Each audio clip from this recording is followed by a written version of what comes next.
game there to catch, and he had a history of doing the unusual. One night we had a rain delay, and we were all in the locker room, and it's just been announced over the PA system. And almost immediately after that, the two umpires come into the room furious, wanting to know who called the game. And I said, well, I figured you did. You guys are in charge of it. And he said, no, somebody else called the game. And finally someone said that Mitch Cipolla was up in the PA box. Well, Mitch said he had always wanted to be a TV or a radio or TV announcer, and he was just trying his voice out on the PA and made the announcement that tonight's game's canceled. So we lost the game because Mitch was trying to further his broadcasting career. Another interesting story, Bob Hartsfield coached at Auburn. The best of the worst would be selected, and they'd be assigned to the first-year baseball clubs. But one particular game at Jamestown, when the grounds crew was behind time and they were hurrying, trying, and our grounds crew in those early years consisted of one man. But as we go out to try to get the ground rules at 7 o'clock for a 7:05 game, behind home plate, kind of off on the grass, the groundsman had his wheelbarrow that had all the old bases in it, and it had his steel marker and a bunch of material in it. And spontaneously, Bob Hartsfield turned to me and said, how are we going to play the wheelbarrow here off the grass? And I said, like we always play it. You know, if it gets in the wheelbarrow, the ball's dead. If it gets into the wheelbarrow and bounces out, we're going to play it. Now the two young umpires are looking at one another like, I've never heard this in my life. So one of the umpires said to the other, we're not going to have that wheelbarrow out here during the game. We're going to have someone move it.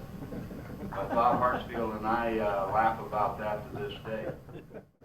Pat was beginning to get mad because it was dragging on, and Pat was really concerned that Jackson was just going to lose it. But the worst part was if you were there, it was bad. The fans were booing just because you didn't know what was going on.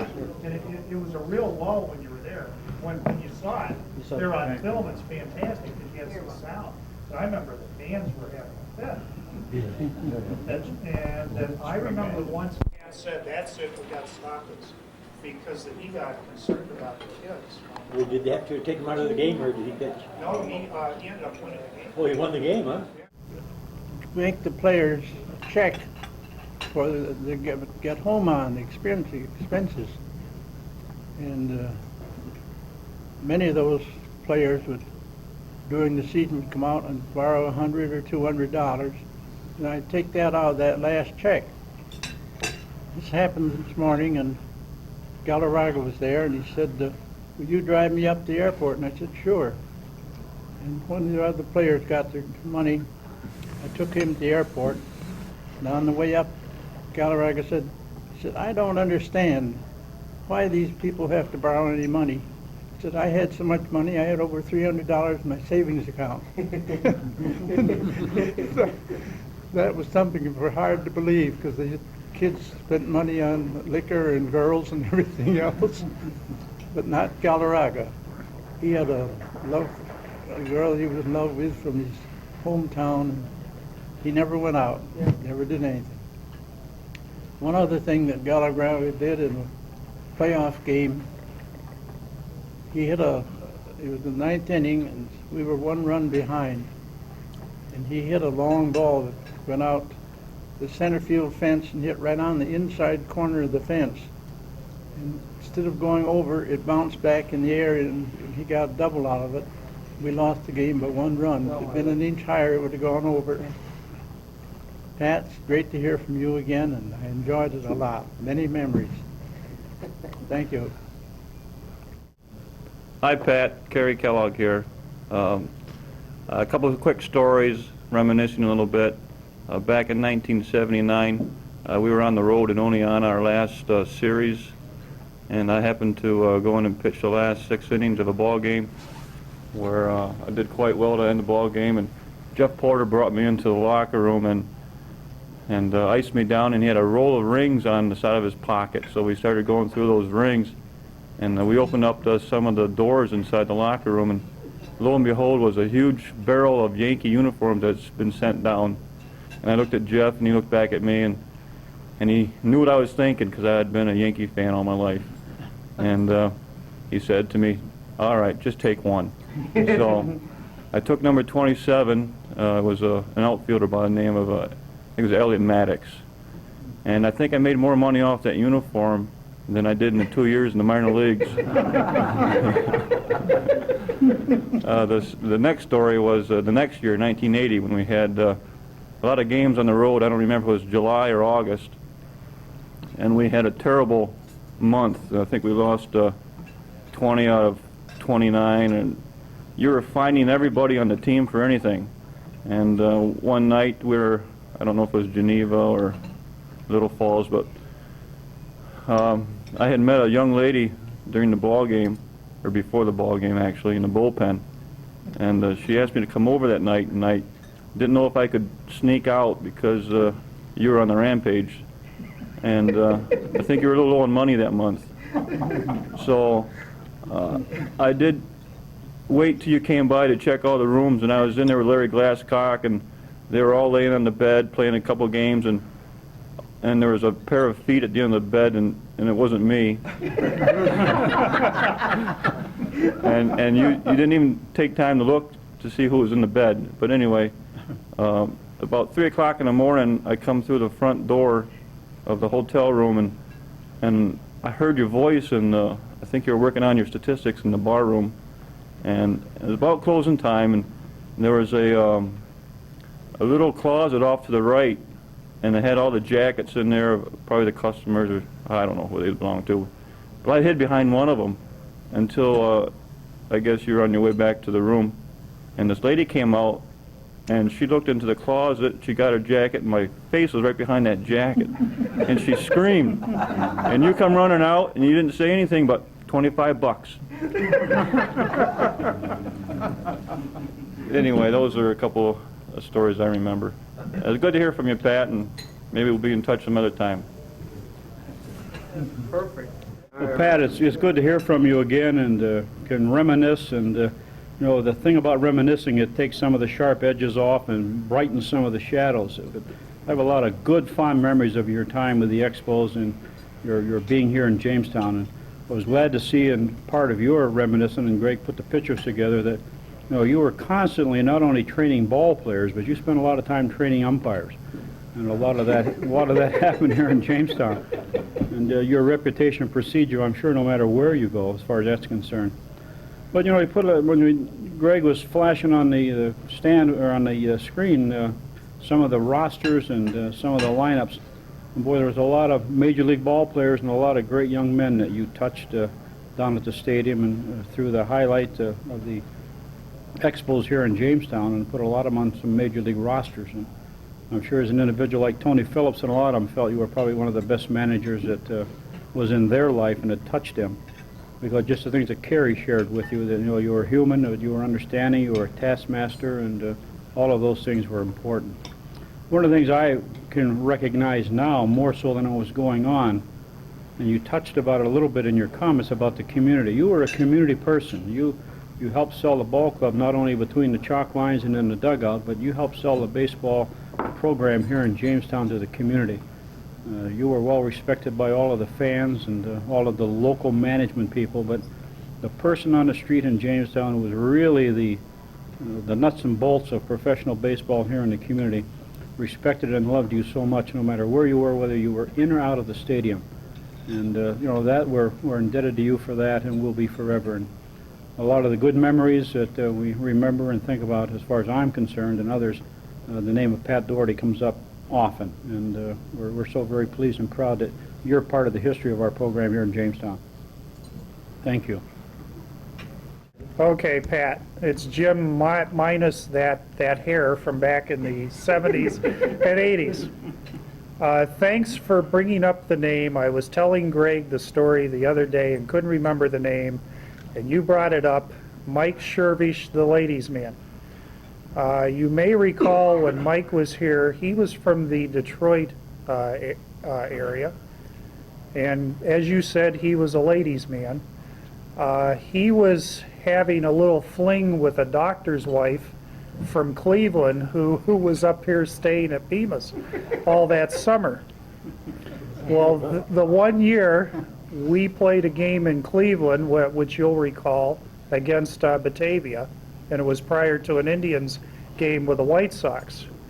And since we were in Cleveland, the doctor's wife was in Cleveland, so that after our game, you probably recall while the Indians were playing the White Sox, Mike and the doctor's wife were outside in between the TV trucks, should we say, renewing old acquaintances.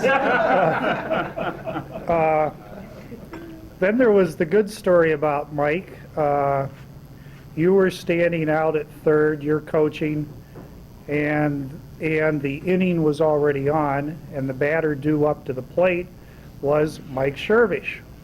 And so the batter at the plate, he grounded out or whatever, and it's time for Mike to come up to the plate, and there's nobody on deck, and you're standing out of the box, and you're looking in the dugout, and there's no Shervish. Everybody's looking around for him. The umpire finally says you got to put somebody in so that you put in a pinch hitter. And this, I think, was early in the game, and you didn't want to lose Mike that early. So in comes the new guy. He's up there to bat, and pretty soon from behind the dugout and through the gate arrives Mike Shervish. Well, of course, I wanted to know what was going on, which you filled me in afterwards. Mike had to go to the John, and he'd gone to the John and missed his time at bat.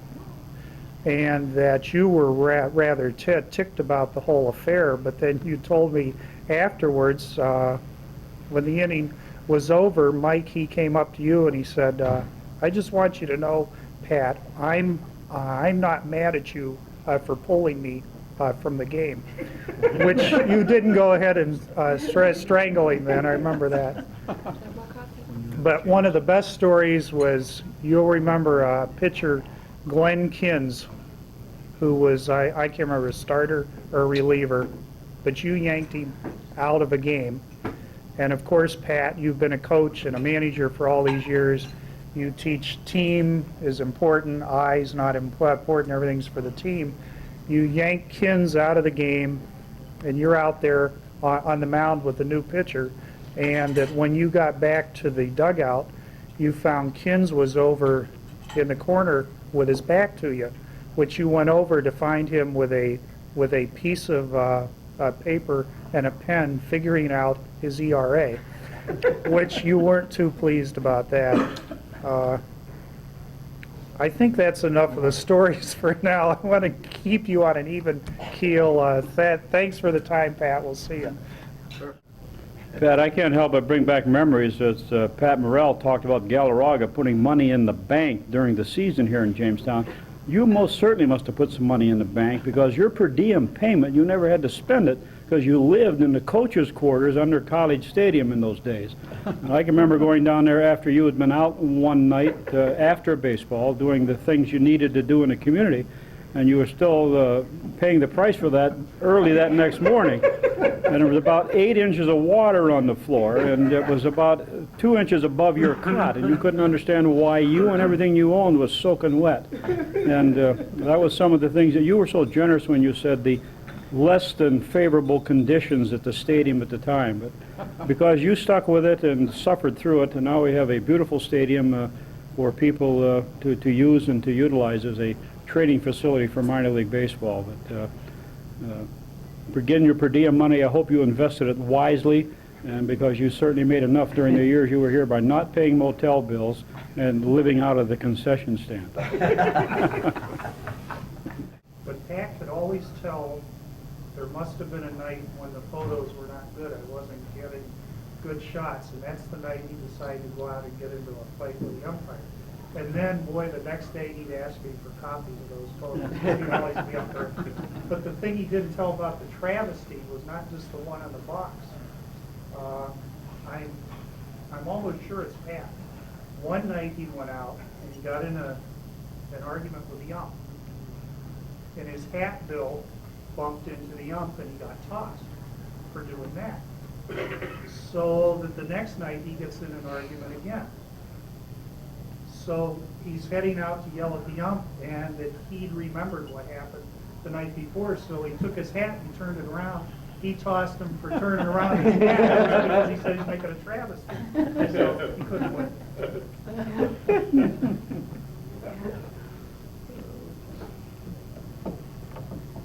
Well, Glenn was a coach, but Brett was mainly the manager there just because of his name to help attract fans. And mainly Gene ran the ball club because Brett didn't do much, much of anything. Now, Larry Barnett, he's not with Colorado any longer, is he?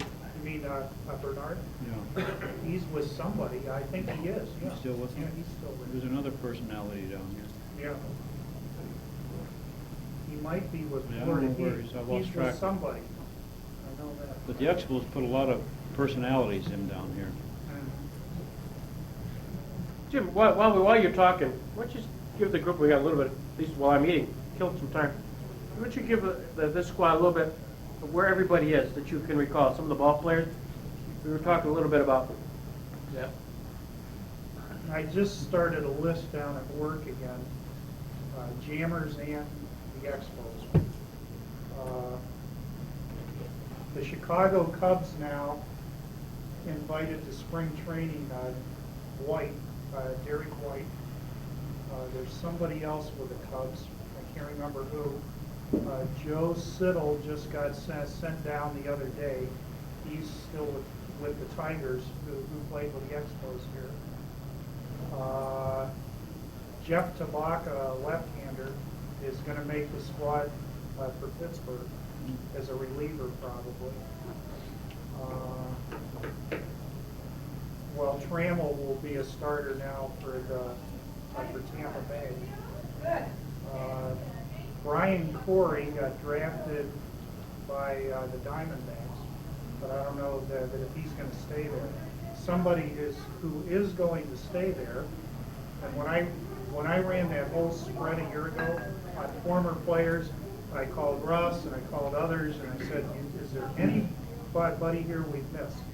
And people said, no, I think we got them all. Well, last year drafted the highest of all our former players to go in the expansion draft was Yamil Benitez, who played for the Expos. And I looked it up. I've got the photos which I took of him. I don't remember this guy at all, but he started here, I forget when, in 90? 93. He played the whole year. And he batted like 260 or something. But he even asked Todd if he remembered the name, and he didn't remember it. But he's supposed to start for the Diamondbacks because he's been with the Royals. Is Tony Phillips straightened out yet? Have they got him on a roster yet? No, he's out there floating around. The shortstop the other day signed with the White Sox, Will Cordero. So he has a team. Yes, Phillips and Will they brought us into the Hall of Shame, which shows we have a bit of everything. But the first of the Jamestown Jammers to make the majors was Christine Burgess, because she was in the front office for Kansas City, and she still is. Okay, that's good. Wasn't Trammell the first speaker from the Jammers to make the big league? Player? Yeah, the first player. Yeah. And he's now with Tampa Bay. Tampa, I think. Yeah, I got a couple of caps that he gave to us for the Rotary auction. He signed them. Where's Frank Wren nowadays? Frank Wren is a front office guy with the Marlins. I forget his title, but it's hot. He's the assistant He's general the general manager. manager, yeah. He's one step below Dombrowski. Yeah. I played with Frank at the junior college level. Oh, did you? Down in St. Pete. Yeah. Yeah, Frank, he almost died when he had that brain tumor. So it was a scary time for him. I think he might have been here, what, 77 or 78? 77 that first year. Who signed you, Kerry? Who signed you? Pat did. Pat signed you? I came down on a weekday and we talked a little bit that evening about where I played and who I played for, and a couple names came up. And the next day, I didn't hear anything, so I called back down to the stadium, and he said, "Come on down." And he didn't say why. He just said, "Come on back down." And I don't even think if I had my glove or my spikes with me. And so I came down to the stadium, went inside the locker room, and he said, "We're going to sign you." And I'm thinking to myself, you know, I was so excited at the time. I was going to make a phone call. So I think I called my dad and told him, I said, "Bring my glove down." And then that night I pitched. That very night. You nervous? I was nervous because I had thrown that previous Sunday. I threw a complete game and a county great ball game. Then I went and tried out for the Pirates in Florida, the Cincinnati team and the Toronto team. Nothing came through there that I thought would. So I came home for a wedding, and I started to play back again in the Great Belt League. And of course, I think my dad called you up to see if you had any connections with the Expos. So then during that week, I went out and spoke with Branch Rickey Jr. I think it was Wellsville. They had a camp out there. So I'd thrown maybe 3 or 4 times that week, and here it was the night before I threw. I heated up in the bullpen again, and then the next night I was on the mound. So I was a little tired, a little nervous, and it was a good crowd that night. Did they announce you as anything different to the local? Yeah, they Local did. kid? They said from our own Lakewood, Kerry Kellogg, and that was exciting. And I remember in that ball game, the third baseman came over and said, "What's your name?" And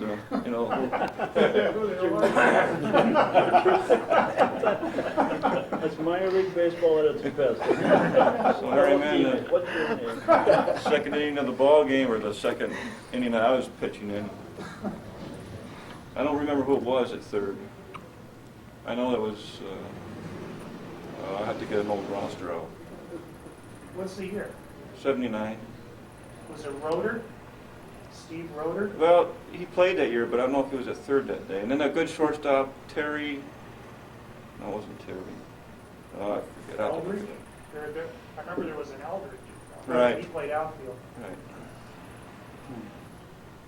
So then, Pat, that night when I went down to sign, he had but one hat left in the dugout.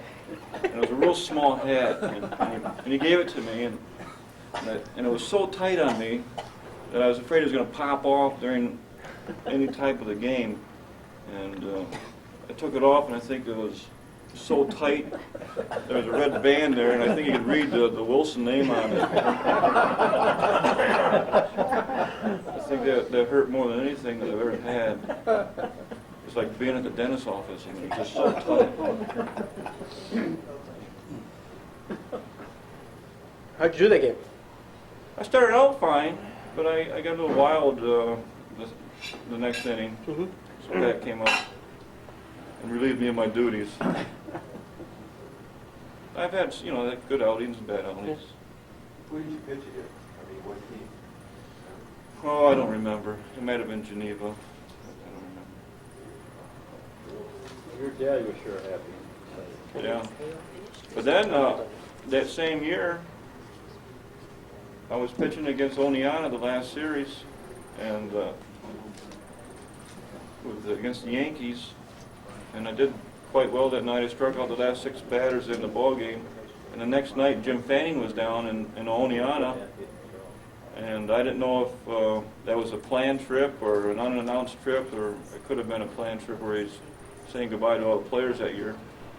But Pat, asked me how my arm was. I said, "Well, fine, and you're going to throw again tonight." And usually after you throw 6, 7 innings the night before, you usually have, the next day you're not going to throw. But anyway, I guess Jim and Pat wanted to see me throw again. I threw against the last inning, I believe it was, and it was a decent outing. And they never tell you at the end of the year what they think of you, or you're moving up or you're moving out. It's usually in a letter. But I didn't find out 2 years later what was to make of my career, what was on my scouting report. I had a few injuries to deal with.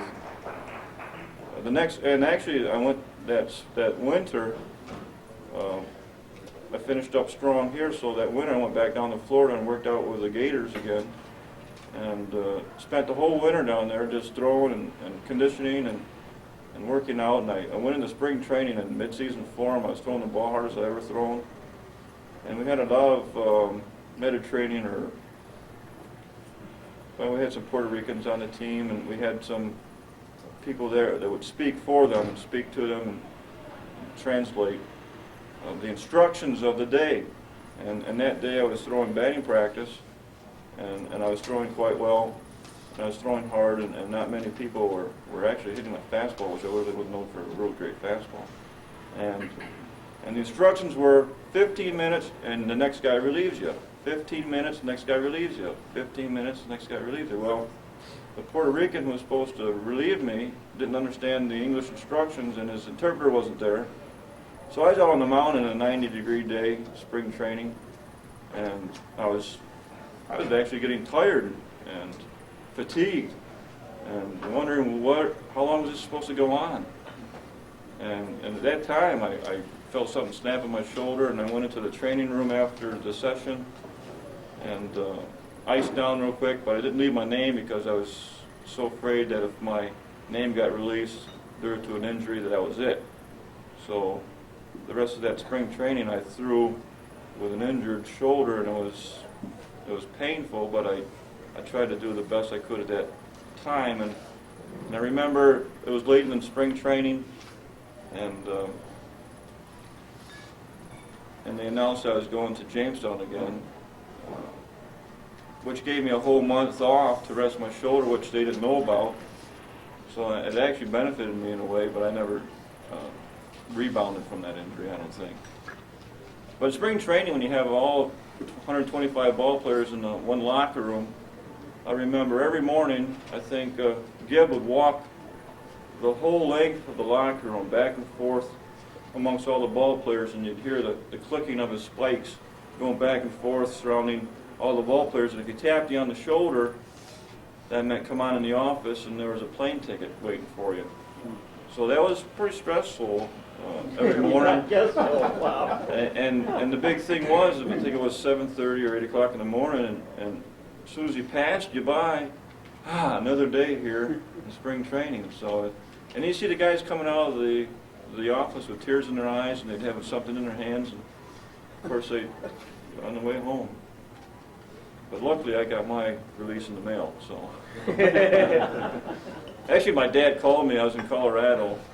He got it in the mail, and I knew I didn't have a good season. My shoulder was hurting, but I don't even think Pat knew that I was injured in spring training. I don't know if I ever told him after, but my dad called me up in Colorado, and he was crying. I didn't. I wasn't upset about it. I knew that I was going to be released. Do you ever get over an injury in sports? Did I? Anybody, generally. You know, your leg and your arm. Well, Is it always a negative? great portion of the players are playing in pain or some sort. I mean, all my playing days and coaching days now, if you don't play in pain, it's part of the game. Part of the game, huh? It's the way it is. Doesn't bother you till you get older. Believe me. You did try to get out of bed. Yeah. Try to comb your hair. This has been terrific. This has been something that came out of whole cloth here. Thanks for Pat, and Jim, and Russ, and for Kerry sharing their thoughts.